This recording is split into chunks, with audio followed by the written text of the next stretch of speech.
बिस्मिल्लाहिर्रहमानिर्रहीम। अस्सलाम वालेकुम स्टूडेंट। हम लोग कैपिटल स्ट्रक्चर का चैप्टर डिस्कस कर रहे थे। टेबल ऑफ कंटेंट में देखते हैं तो हमने अभी तक इस चैप्टर का इंट्रोडक्शन के बाद हमने इस चैप्टर के अंदर कैपिटल स्ट्रक्चर थ्योरीज क्या होती हैं, वेरिएंस कैपिटल स्ट्रक्चर पढ़ा। और इस वीडियो के अंदर हम ऑप्टिमल कैपिटल स्ट्रक्चर और वैल्यू ऑफ फर्म डिस्कस करेंगे। तो स्टार्ट करते हैं। Value for optimal capital structure से मुराद क्या है कि जिस तरह हमने प्रीवियस वीडियो के अंदर डिस्कस किया कि हमारे पास जो कैपिटल होता है, कैपिटल जब रिक्वायर्ड होता है तो उसके दो मेन सोर्स हैं। एक हमारे पास डेट है और एक हमारे पास इक्विटी है। और अगर हम कॉस्ट ऑफ कैपिटल को ज़हन में रखें तो इनमें कॉस्ट ऑफ कैपिटल को अगर डेट के ऊपर हम लोग डेट की जब कॉस्ट कैलकुलेट करते हैं, अगर कॉस्ट ऑफ कैपिटल को ज़हन में रखें तो डेट की कॉस्ट आती है आरडी और इक्विटी की कॉस्ट आती है आरई। ठीक है। उसके बाद अगर हम ज़हन में अगर हो तो हमें ये पता है कि एज कंपेयर टू डेट के इक्विटी जो है वो ज़्यादा कॉस्टली होती है। तो हमें क्या करना पड़ता है और इसकी वजह से हमारे यहाँ फाइनेंशियल रिस्क भी हाई हो जाता है। अब हमें यही देखना है कि हमें जब नया सोर्स चाहिए, कोई न्यू सोर्स चाहिए, कोई नई इन्वेस्टमेंट आ गई, तो उसके लिए जो हमने प्रोडक्ट कैपिटल मिक्स करना है तो कितने परसेंट यहाँ से लेना है और कितने परसेंट यहाँ से लेना है।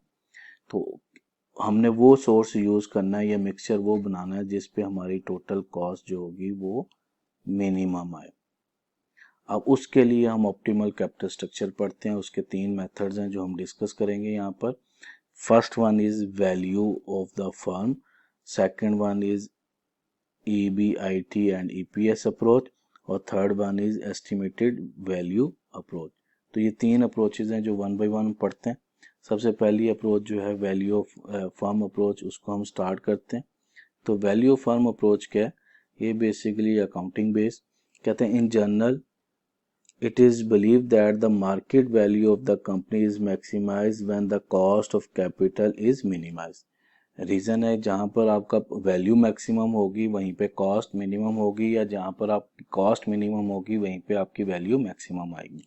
The value of firm can be defined algebraic as following. तो ये उसका फार्मूला है। हम EBIT मल्टीप्लाई 1 माइनस टी कर देते हैं डिवाइड बाय आर। आर क्या था हमारे पास? कॉस्ट ऑफ वैक, जिसको हम कहते हैं कॉस्ट ऑफ कैपिटल। और EBIT multiply by 1 minus T जो है आपके पास net operating profit after tax भी बनता है। तो ये जब डेटा दिया होगा कैलकुलेट कर लेंगे तो हमारे पास वैल्यू ऑफ फर्म आ जाएगा।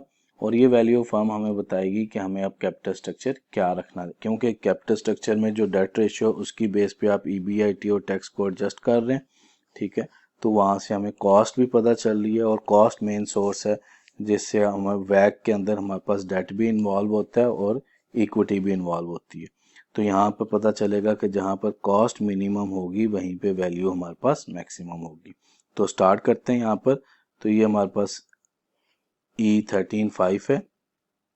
कहता है global industry had sale of 150 sale unit दे दिए at the price of 10। It faced fixed operating cost 250, variable operating cost 5 per unit. The company is subject to tax rate 38% and has the weighted average cost of capital 8.5. It means सबसे पहले तो हमें यहाँ पर EBIT calculate करना है। अब EBIT का फार्मूला क्या होता है यहाँ पर हम देख लेते हैं। EBIT में सबसे पहले हम क्या लेंगे? सेल उसने कैलकुलेट करके दिए 150 मल्टीप्लाई बाय 10 करेंगे तो सेल आ जाएगी हमारे पास 15040 आ गए। ठीक है जी। वो 1.5 मिलियन बन गया। इसमें से हमने लेस करना है वेरिएबल कॉस्ट। तो वेरिएबल कॉस्ट के लिए इन यूनिट्स को हम 5 से मल्टीप्लाई करेंगे। तो जब यूनिट्स को 5 से मल्टीप्लाई करेंगे तो 150 यूनिट मल्टीप्लाई बाय 5 तो ये बन जाएगा 750,000। और उसके बाद फिक्स कॉस्ट क्वेश्चन में दी हुई है। फिक्स कॉस्ट कितनी दी है? 250। तो 250,000 हमारे पास ये आ गया। तो लेस किया तो हमारे पास EBIT आएगा। तो वो कितना बना? 150 माइनस 750 माइनस 250। तो ये हमारे पास बना 500,000 EBIT आ गया। अब यहाँ पर हमें फार्मूले में अगर याद हो तो हमें क्या चाहिए था, EBIT चाहिए था 1 माइनस टी।